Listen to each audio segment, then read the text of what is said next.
우리도 함께 하나님의 말씀을 보겠습니다. 하나님의 말씀은 창세기 11장 27절에서 12장 4절까지의 말씀입니다. 창세기 11장 27절에서 12장 4절까지의 말씀을 우리 다 함께 읽도록 하겠습니다. 데라의 족보는 이러하니라. 데라는 아브람과 나홀과 하란을 낳고 하란은 롯을 낳았으며 하란은 그 아비 데라보다 먼저 고향 갈대아인의 우르에서 죽었더라. 아브람과 나홀이 장가들었으니 아브라함의 아내의 이름은 사레며 나홀의 아내의 이름은 밀가니 하란의 딸이요 하란은 밀가의 아버지이며 또 이스가의 아버지더라. 사레는 임신하지 못함으로 자식이 없었더라. 데라가 그 아들 아브람과 하란의 아들인 그의 손자 롯과 그의 며느리 아브라함의 아내 사레를 데리고 갈대아인의 우르를 떠나 가나안 땅으로 가고자 하더니 하란에 이르러 거기 거류하였으며 데라는 나이가 205세가 되어 하란에서 죽었더라. 여호와께서 아브라함에게 이르시되 너는 너의 고향과 친척과 아버지의 집을 떠나 내가 내게 보여줄 땅으로 가라. 내가 너로 큰 민족을 이루고 내게 복을 주어 내 이름을 창대하게 하리니 너는 복이 될지라. 너를 축복하는 자에게는 내가 복을 내리고 너를 저주하는 자에게는 내가 저주하리니 땅의 모든 족속이 너로 말미암아 복을 얻을 것이라 하신지라. 이에 아브라함이 여호와의 말씀을 따라 갔고 롯도 그와 함께 갔으며 아브라함이 하란을 떠날 때에 75세였더라. 아멘. 최근 막을 내린 2020년 도쿄올림픽에서 우리 한국 선수들은 역전하는 그런 모습을 좀 많이 보여줬던 것 같습니다. 저도 이제 TV로 보지는 못했지만 유튜브로 하이라이트 장면들을 보면서 배드민턴 그리고 탁구 그리고 배구, 태권도 등 이런 경기에서 이제 역전하는 모습을 많이 볼 수가 있었습니다. 누가 보아도 이거는 졌다, 이길 수 없다 이렇게 했던 경기를 완전히 뒤집어 엎는 그런 경기들을 많이 보여줬던 것 같습니다. 그런 역전하는 모습을 보면서 가슴이 많이 뜨거워졌습니다. 사람들은 누구나 이런 역전의 이야기를 들으면 가슴이 뜨거워지고 야, 나도 역전하고 싶다. 나도 저런 역전을 경험하고 싶다. 그렇게 그런 마음이 들기도 합니다. 역전은 모든 사람들이 간절히 바라는 갈망인 것입니다. 그 증거로 인생 역전을 위해 많은 사람들이 로또를 구매하고 혹여나 당첨이 될까 하여 토요일 밤을 간절히 사모하며 기다리기도 합니다. 로또로 인생 역전을 노리시는 분들 많이 있으십니까? 제가 로또라는 이 마크를 보니까 여기 이제 위에 인생 역전이라고 적혀 있습니다. 45개의 숫자 중 6개만 맞히면 인생 역전 이렇게 되어 있는데 그렇게 인생 역전한 사람이 그렇게 많지는 않죠.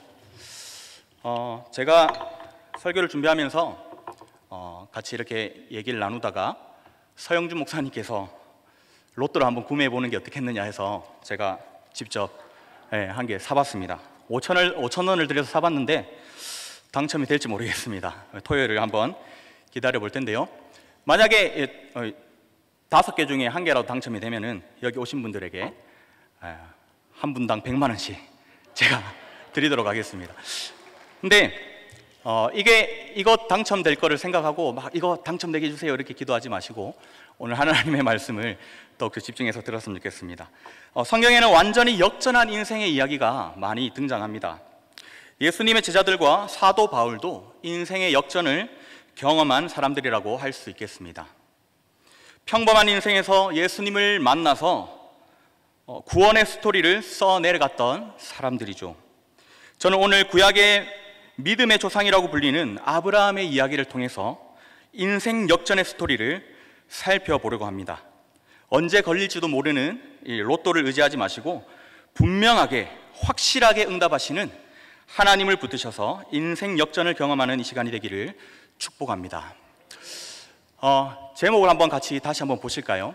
그리고 제가 앞에 부분을 읽을 테니까 우리 성도님들께서 뒷부분을 크게 한번 읽어주시면 좋겠습니다. 여전할 것인가? 한 번 더 해볼까요? 여전할 것인가? 감사합니다.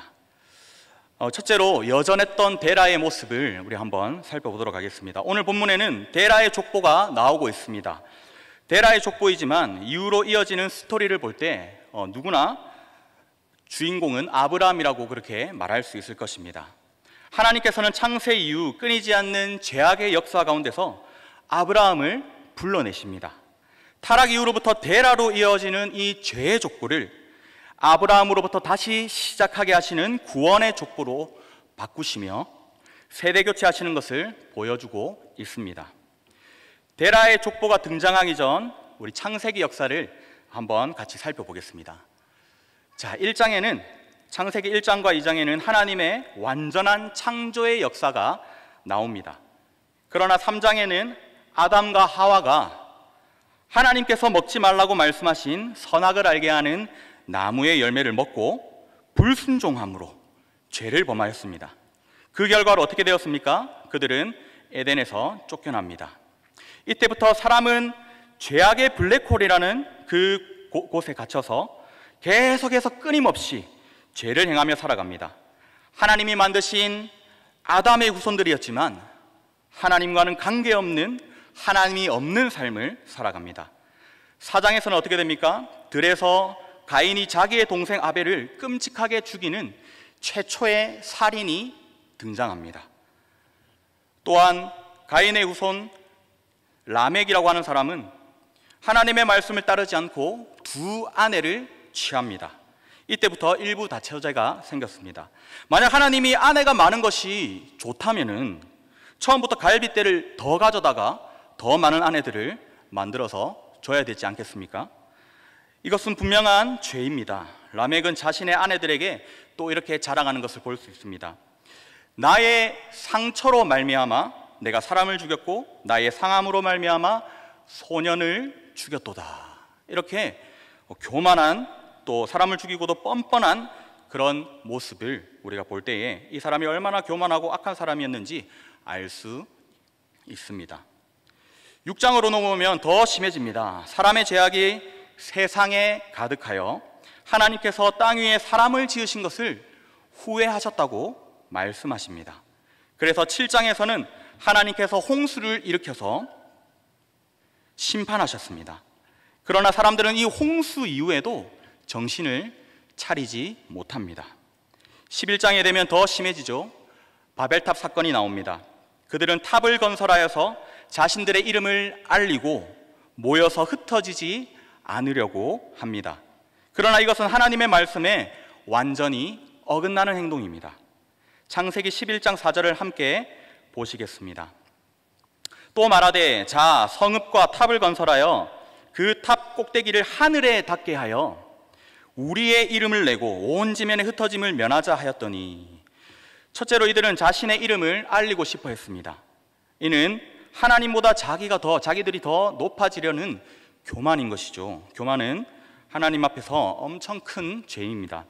둘째로 이들은 생육하고 번성하여 땅에 충만하라 라는 그 하나님의 말씀에 순종하지 않은 것입니다. 이처럼 사람에게 죄가 들어온 이후 사람들은 끊임없이 하나님의 말씀과는 반대되는 곳으로 그렇게 행동하고 죄악의 길을 걸어왔습니다. 오늘 본문에 등장하는 데라의 족보를 통해서도 우리는 알 수 있습니다. 데라는 우리가 잘 알듯이 하나님이 아닌 우상을 섬겼던 사람이었습니다. 여호수아 24장 2절 말씀입니다. 여기 보면은 데라가 강 저쪽에 거주하며 다른 신들을 섬겼으나 라고 기록되어 있습니다. 데라와 그의 가족들은 하나님이 아닌 다른 신들을 섬겨오던 사람들입니다. 이렇게 창세기 3장에서부터 시작된 죄악된 인간의 모습은 데라의 가문에도 여전히 계속 이어지고 있었습니다. 이 중에 우리가 주목할 것이 있습니다. 본문 11장 28절을 함께 보시겠습니다. 하라는 그 아비 데라보다 먼저 죽었더라. 하라는 누굽니까? 데라의 아들이죠. 이 아들인 하란이 아비보다 먼저 죽었다고 얘기합니다. 무엇 때문인지 이유는 알 수 없지만 아들이 아버지보다 먼저 죽는 이런 안타까운 불행이 일어났습니다. 또한 30절 말씀에 아브라함의 아내인 사라는 임신하지 못하여 자식이 없었다고 말합니다. 이는 심각한 일입니다. 자손의 대가 끊어질 그런 위기에 놓여 있는 것입니다. 당시에 불임은 여인들에게 있어서 매우 수치스러운 일이었습니다. 이처럼 데라의 가문, 아브라함의 가족은 오래전부터 이어지는 죄악의 길을 여전히 걸어가고 있었고, 또한 여러 가지 고통과 불행에 빠진 슬픔과 절망의 가문이었다고 볼 수 있습니다. 사랑하는 여러분, 방금 살펴봤듯이 우리가 누구를 죽이고 우상을 섬기고 하는 것도 분명히 큰 죄입니다. 그렇지만 하나님을 떠나서 여전히 하나님을 잊은 채 하나님과 상관없이 삶을 살아가는 것, 이것이 더욱 큰 죄인 줄 믿으시길 바랍니다. 잘못된 줄을 알면서도 여전히 그렇게 살아가는 것은 참으로 어리석은 것입니다. 여전하다라는 말은 변함이 없다라는 그런 말이죠. 때로는 이 말이 좋게 들리기도 합니다. 여전히 착하네, 여전히 멋지네, 이렇게 여전히가 주는 긍정적 의미가 있습니다. 꾸준한, 성실한, 일관성이 있는, 변함이 없는 것으로 좋은 뜻으로 보일 수도 있습니다. 그러나 죄악에 빠져서 죽어가고 있는데 여전하면 되겠습니까? 사람이 물에 빠져서 죽어가고 있는데 여전히 가만히 딱 쳐다보고 있으면 되겠습니까? 튜브를 던지든지 내가 물에 뛰어들든지 방법을 찾고 선택을 해야 되는 것입니다. 하나님의 말씀을 떠나서 여전히 죄 가운데 걸어가고 있는데, 죽음을 향하여 가고 있는데 여전히 그대로 있으면 되겠습니까? 당장 일어나서 뛰쳐나와야 하는 것입니다. 하나님께서는 여전히 죄악의 길을 가고 있는 데라의 가문에 아브라함을 부르시고 죄악의 블랙홀에서 건져내십니다. 우리 본문 12장 1절 말씀입니다. 아브라함에게 하나님께서 말씀하십니다. 너는 너의 고향과 친척과 아버지의 집을 떠나라. 하나님께서는 아브라함을 부르셔서 그의 아버지가 그동안 걸어왔던 모든 죄악의 길을 끊어버리고 오직 하나님의 말씀만 따라 살 것을 요청하십니다. 사실 그가 태어난 곳, 또한 지금까지 지내온 고향을 떠나는 것은 쉬운 일이 아니었을 것입니다. 만약 하나님께서 꿈에 나타나셔서 지금 우리에게 지금까지 멀쩡하게 잘 지내왔던 집과 잘 다니고 있던 직장을 떠나라고 한다면 즉각 순종하는 것이 쉬운 일일까요? 먼저는 우리가 가족들을 설득해야 될 것입니다. 여보, 어젯밤에 내가 꿈을 꿨는데 하나님께서 나타나셨어. 하나님께서 보여줄 땅으로 떠나라고 하셨어. 어디로 가래? 몰라. 아직은 모르지만 하나님께서 보여줄 땅이라고 하셨으니까 빨리 가자. 짐 챙겨. 응, 아니야. 먼저 혼자 가. 이렇게 아마 가족을 설득하기는 쉽지 않을 것입니다. 엄마, 아빠, 하나님이 여기를 떠나라고 하셨어요. 하나님께서 보여주신대요. 아, 주라. 이렇게 부모님들의 마음을 설득하기도 쉽지 않을 것입니다. 하나님을 믿어도 순종하기 힘든 그런 말씀으로 생각됩니다. 보여주신 것도 아니고 보여줄 땅으로 가라고? 이사한 지 이제 2달밖에 안 됐는데 또 어딜 가라고? 집 구할 돈도 없는데 도대체 어딜 가란 말이야? 아니, 말도 안 돼. 하나님의 약속의 말씀이 없었다면 아브라함도 이렇게 생각했을 것입니다. 그러나 하나님은 하나님의 약속의 말씀을 붙들고 하나님의 부르심에 순종합니다. 12장 2절과 3절 말씀입니다. 내가 너로 큰 민족을 이루고 내게 복을 주어 내 이름을 창대하게 하리니 너는 복이 될지라. 이런 하나님의 약속의 말씀을 아브라함은 기억하고 믿음으로 나아갑니다. 아브라함은 결국 믿음의 선택, 역전의 시작이 되는 선택을 합니다. 그의 두 눈에 아무 증거 아니 보이지만 약속을 굳게 믿고 나아갑니다. 눈에 보이는 계약서 한 장 없어도 믿음으로 나아갔습니다. 강력하게 반대하는 가족들을 설득해서 하나님의 말씀에 순종하며 믿음으로 나아갔습니다. 4절 말씀입니다. 아브라함이 여호와의 말씀을 따라 갔고, 아브라함은 하나님의 말씀에 순종하여서 믿음으로 나아갔는 줄 믿으시길 바랍니다. 아브라함이 어떻게 이렇게 즉각적으로 순종할 수 있었는지 정확하게 잘 모르겠습니다. 아버지 데라의 그늘 아래 살면서 한 번도 하나님을 찾았다라는 그런 말을 보지 못했기 때문입니다. 아마도 자식이 없었던 아브라함에게 큰 민족을 이루게 해주신다는 이 하나님의 약속의 말씀이 너무나도 크게 다가왔기 때문이 아닌가 그렇게 추측할 수 있을 것 같습니다. 그러나 확실한 것은 이러한 아브라함의 믿음의 선택을 통해 하나님께서는 이미 일하기 시작했다는 것입니다. 그의 믿음이 계속되는 하나님의 역사 가운데 점점 자라서 지금 우리가 잘 알고 있는 그 믿음의 조상 아브라함이 된 것입니다. 히브리서 11장 8절에는 아브라함이 아주 오래전에 했던 그 선택을 가리켜 갈 바를 알지 못했지만 나아갔던 믿음이라고 칭찬을 하고 있습니다. 아브라함은 갈 바를 알지 못했지만 믿음으로 나아간 줄 믿으시길 바랍니다. 그렇다면 아버지 데라는 어떻게 되었을까요? 아버지 데라는 아브라함과 함께 우르를 떠나서 하란까지 왔습니다. 하란까지 왔지만 그곳에 거류했습니다. 그리고 그 이후로는 그가 어떤 삶을 살았는지 무엇을 했는지 성경은 전혀 언급하고 있지 않습니다. 다만 하란에서 그가 205세에 죽었다고 그렇게 기록하고 있습니다. 이렇게 한 줄로 그의 인생이 마무리가 되었습니다. 즉 그는 하란까지는 왔지만 딱 거기까지였습니다. 데라는 될 대로 되라 하면서 여전히 그곳에 머물렀기 때문에 이전처럼 여전한 삶을 살다가 죽었습니다. 그러나 아브라함은 갈 바를 알지 못해도 하나님의 말씀을 붙들고 하나님이 지시할 땅으로 나아갔습니다.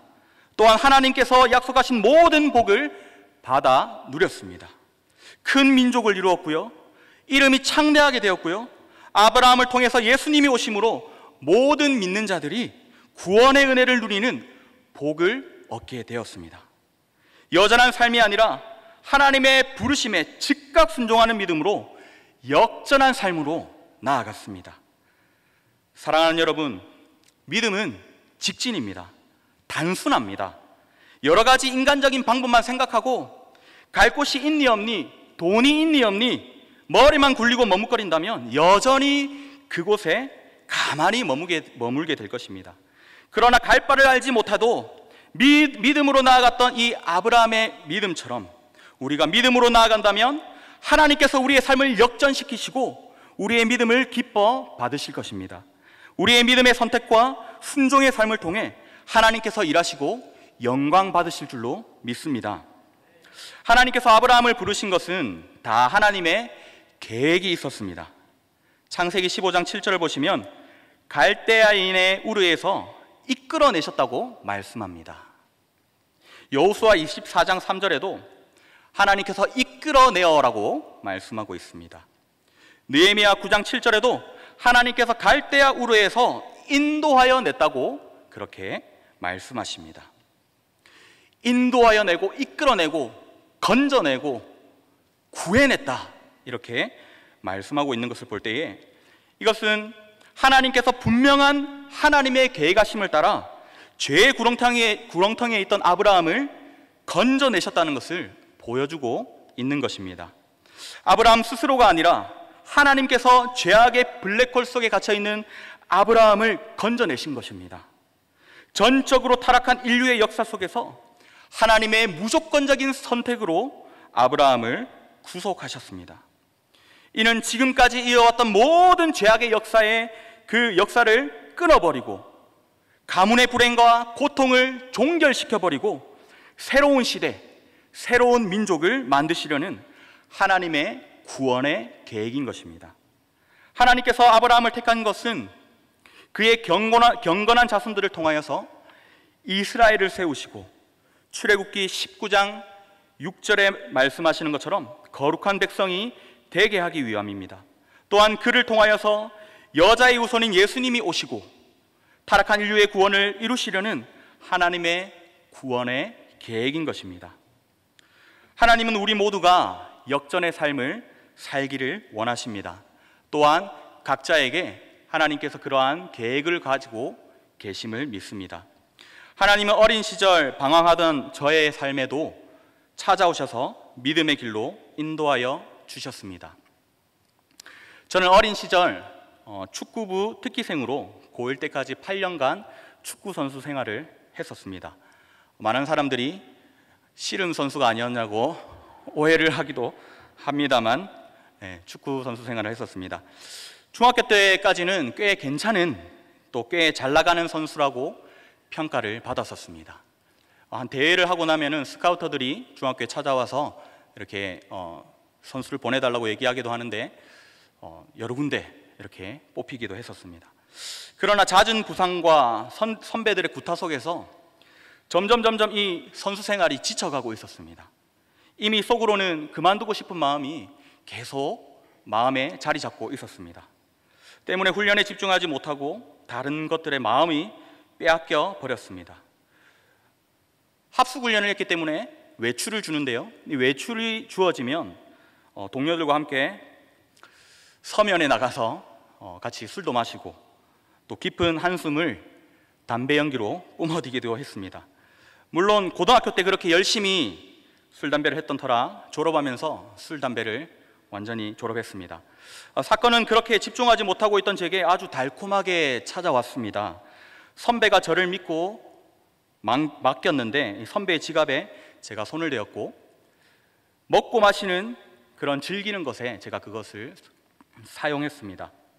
한순간의 선택으로 8년간 땀과 노력했던 그 모든 것이 실패로 돌아가고 꿈을 잃어버린 실패한 인생으로 바뀌어버렸습니다. 그렇게 저는 실패한 인생으로 할머니가 계셨던 이 용원에 오게 되었습니다. 그러던 중 우연한 계기로 할머니를 따라 교회에 나오게 되었습니다. 할머니께서 교회에 가자고 하시는 말씀에 저는 되게 어리둥절했습니다. 왜냐하면 분명히 중학생 초 때까지는 할머니 댁 벽에 절 달력이 걸려 있었던 것 같거든요. 절에서 나눠준 달력이 걸려 있었는데 교회를 가자 하시니까 갑자기 좀 뜬금없었습니다. 아마도 절에서 무언가를 주면 절에 가고, 또 교회에서 귤도 주고 교회를 오라고 하면 그렇게 교회 갔던 할머니의 모습이 있었을 것 같습니다. 근데 제가 축구를 그만두고 할머니 댁으로 온 그때가 마침 할머니께서 교회를 열심히 나가고 계셨을 때였습니다. 지금 생각해 보면 그것이 하나님의 은혜가 아닐 수 없습니다. 하나님께서 절에 다니고 계실 때, 할머니께서 절에 다니고 계실 때 제가 축구를 그만두지 않은 것이 참으로 다행입니다. 만약 인생의 전환점인 그 시기에 할머니가 절에 다니고 있었고 제가 그곳에 영향을 받았다면 스님이 되었을지도 모릅니다. 저의 잘못으로 일어난 이 일 때문에 선수 생활을 그만두고 실패한 인생이 되었지만, 그 일로 할머니를 따라 교회에 나오는 그런 기회가 되었습니다. 교회를 처음 나왔을 때는 너무나 좋았습니다. 꿈과 친구를 잃어버렸고 인생의 낙오자, 실패자로 낙인 찍혀 있는 저의 이 가슴에 하나님의 말씀은 늘 감동으로 다가왔습니다. 그렇게 제가 이 세계에 발을 들인 지, 믿음의 길을 걷게 된 지 벌써 20년이 넘었습니다. 이 모든 게 우연이 아니라 분명한 하나님의 부르심이며 저의 실수도 사용하시는 하나님의 계획이라고 저는 믿습니다. 담임 목사님께서 한 번씩 말씀하셨던 것이 기억납니다. 제가 어릴 때 저희 집에 저희 할머니 댁에 찾아오셨는데 제가 밖에 나와서 인사도 안 하고 방 안에 들어 누워서 TV만 보고 있었다고 하셨던 말씀이 기억납니다. 솔직히 말씀드리면 그때 전 목사님이 오셨는지 스님이 오셨는지 도무지 알지 못했었습니다. 교회에 대한 개념 자체가 없었습니다. 그랬던 저를 하나님께서 그곳에서 불러주신 것입니다. 그렇게 교회를 나오고 은혜를 받아서 강도사가 되고 목사가 되기 위해 준비 중인 것, 이 또한 하나님의 크신 은혜입니다. 제가 축구 선수 생활을 그만뒀던 그 당시에 똑같이 축구를 그만둔 친구들이 그들은 거의 조폭이나 나이트클럽 이런 유흥가로 빠졌습니다. 몸도 건장했고 운동한다고 일찍이 공부도 다 포기했었기 때문에 딱히 할 줄 아는 게 없었기 때문에 그 길로 빠진 게 아닌가 싶습니다. 만약 제가 친구들을 따라 여전히 그러한 인생을 살아갔다면 어떻게 되었을까요? 할머니 댁으로 왔을 때 집을 나가버리고 친구들과 어울려 살았다면 어떻게 되었을까요? 교회는 무슨 교회? 교회 간다고 내 인생이 달라지나? 실패한 내 인생을 되돌릴 수 있나? 교회 가면 밥이 나오나 돈이 나오나? 밥은 잘 나옵니다, 맞죠? 네. 심지어 맛도 있습니다.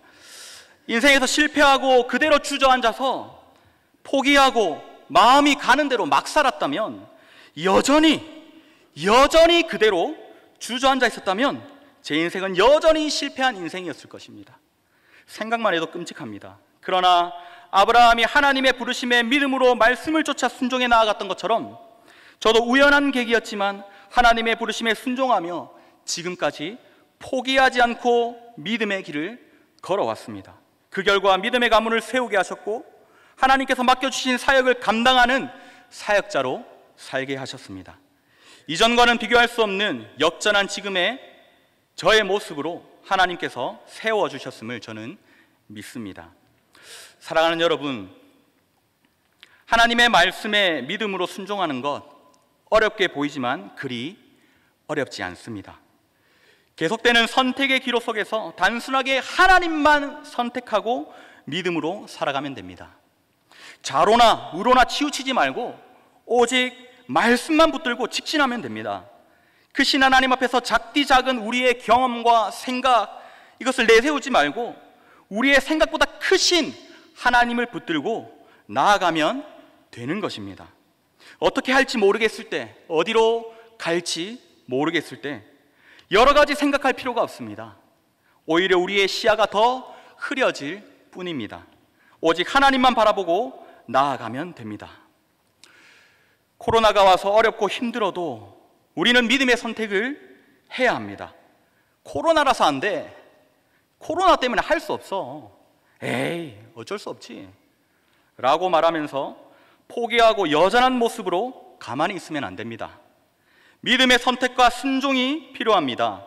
우리가 만약 이렇게 길어지는 코로나 시대에 여전히 가만히 남들 하듯이 비대면 예배를 드렸으면 우리는 어떻게 되었을까요?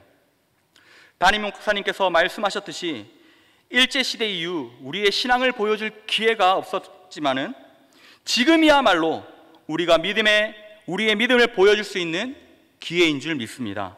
지금이야말로 믿음의 선택을 할 때인 줄 믿습니다. 남들이 뭐라고 하고 남들이 욕하더라도 시간이 흐르면 우리의 선택과 믿음 위에 박수치고 이 일들을 기억할 날이 올 것입니다. 목에 칼이 들어와도 예배드리고 십자가를 내리고 간판을 뜯어도 끝까지 예배하는 것, 이 또한 우리가 해야 될 믿음의 선택인 줄 믿습니다. 사랑하는 여러분, 믿음은 하나님을 선택하는 것입니다. 여전할 것입니까? 아니면 하나님을 선택해서 역전할 것입니까? 여전히 가만히 있는다면 아무 일도 일어나지 않습니다. 그것은 그냥 포기하는 것입니다.